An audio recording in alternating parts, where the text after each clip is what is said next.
François. Bonjour Marie-Laure. Eh bien, je suis ravie que nous nous voyions aujourd'hui pour parler des relations entre les maladies parodontales et les complications de la grossesse. Alors justement, qu'est-ce que sont les maladies parodontales ? Alors les maladies parodontales, ce sont des affections qui vont toucher le parodonte. Le parodonte, c'est l'ensemble des tissus de soutien de la dent. C'est ce qui permet à la dent de tenir dans les os des maxillaires. Alors au niveau superficiel, c'est la gencive, et puis en profondeur, la racine de la dent est reliée à l'os alvéolaire avec un ligament parodontal ou ligament alvéolo-dentaire. Et quand les bactéries de la cavité buccale s'accumulent sur les surfaces dentaires le long de la gencive, et ceci à cause d'un défaut de brossage ou d'un brossage insuffisant, eh bien, il va y avoir une réaction de cette gencive vis-à-vis de cette composante bactérienne. La réaction, c'est une réaction inflammatoire. La gencive va gonfler, elle va devenir plus rouge du fait des vaisseaux sanguins qui sont accumulés à l'intérieur, et elle va saigner même parfois au brossage. Alors, concernant mes patientes et femmes enceintes, qu'en est-il de cette maladie ? Elles seraient plus sujettes aux gingivites. Tout à fait. Du fait de l'imprégnation par les hormones, la progestérone et les oestrogènes, eh bien, les gencives sont beaucoup plus réactives pour la même quantité de plaques bactériennes sur les surfaces dentaires. Et du coup, les femmes enceintes sont plus sujettes aux gingivites que ne l'est une autre patiente. On sait qu'aujourd'hui que les femmes enceintes, environ 2 femmes sur 3 vont présenter ces gingivites. Si la gingivite est existante avant la période de grossesse, eh bien ces gingivites en plus vont augmenter, vont se développer. Est-ce grave ? Est-ce que cette inflammation locale peut se propager ? Alors, il faut savoir que la gingivite est une maladie réversible, c'est-à-dire si on reprend des mesures d'hygiène adéquates, elle va réduire et on va retrouver une santé parodontale.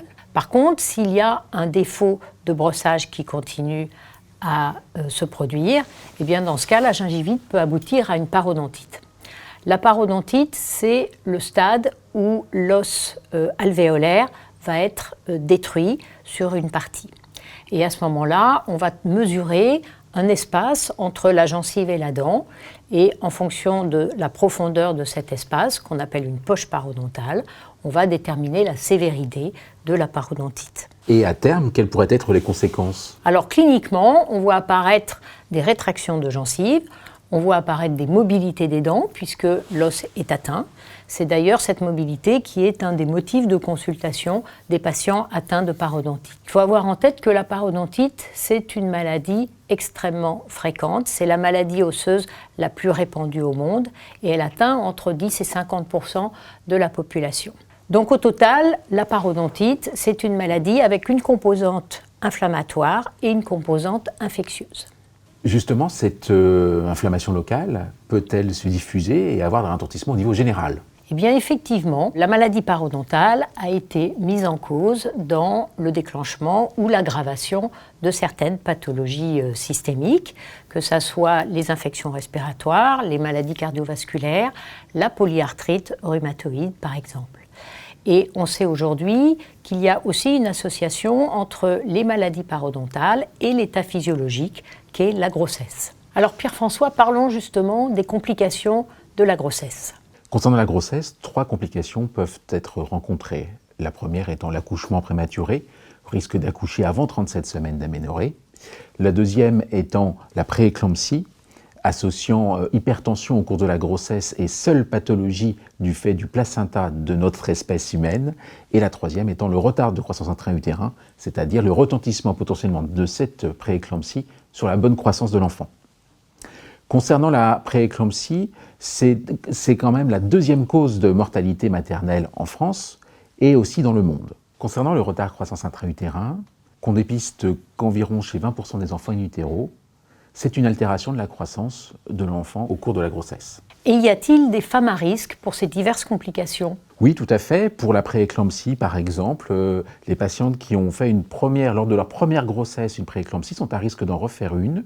Et puis certaines maladies chroniques, comme les maladies dites de système ou à pathologie auto-immune, et aussi certaines complications dont on vient de le voir sur la cavité buccale, mais aussi les complications inflammatoires peuvent engendrer en effet un retard de croissance intra-utérin, un accouchement prématuré voire aussi une prééclampsie un peu plus tardive au cours de la grossesse. Et quels sont les mécanismes physiopathologiques impliqués dans ces pathologies? Alors, cause ou conséquence, on ne le sait pas aujourd'hui, mais il y a en effet tout un processus dont on a parlé précédemment d'inflammation chronique et d'atteinte endothéliale, principalement bien sûr au niveau de l'interface entre la mère et l'enfant, c'est-à-dire au niveau du placenta, qui peut avoir des conséquences tant au niveau de la maman que du bébé. Concernant la maman, nous pouvons rencontrer de l'hypertension, des protéines dans les urines, mais aussi des altérations de la coagulation du sang, qu'on appelle HELP syndrome. Concernant le bébé, on peut aller du retard de croissance intra-utérin ou malheureusement jusqu'à la mort fœtale in utero. La parodontite représente une source importante de bactéries et de médiateurs inflammatoires produits localement qui vont pénétrer dans la circulation sanguine. On peut donc penser que ces deux composantes vont agir à distance sur l'unité placentaire. En effet, pour le premier, il a été montré par voie sanguine, les bactéries peuvent aller jusqu'à l'unité placentaire. Quant au second, il paraît aujourd'hui de plus en plus probable que les médiateurs de l'inflammation ont une part importante dans les mécanismes et la physiopathologie de la prééclampsie. Il existe donc un lien établi entre les maladies parodontales et la prééclampsie, et ça de façon indépendante. Tout à fait. Alors comment les médecins de ville, gynécologues obstétriciens et les sages-femmes peuvent-ils contribuer à la santé gingivale de leurs patientes? Eh bien effectivement, l'équipe médicale a un rôle essentiel à jouer dans le dépistage de ces maladies, si possible avant de commencer une grossesse, mais même en cours de grossesse. Et pour cela, il y a des signes d'alerte qui peuvent être reconnus par le médecin comme par la sage-femme, et c'est par exemple les saignements de gencives, les douleurs gingivales, les déplacements dentaires, qui veulent dire que la patiente a une parodontite puisque son os permet la mobilisation de la dent. C'est également la mauvaise haleine, la présence d'abcès parodontaux.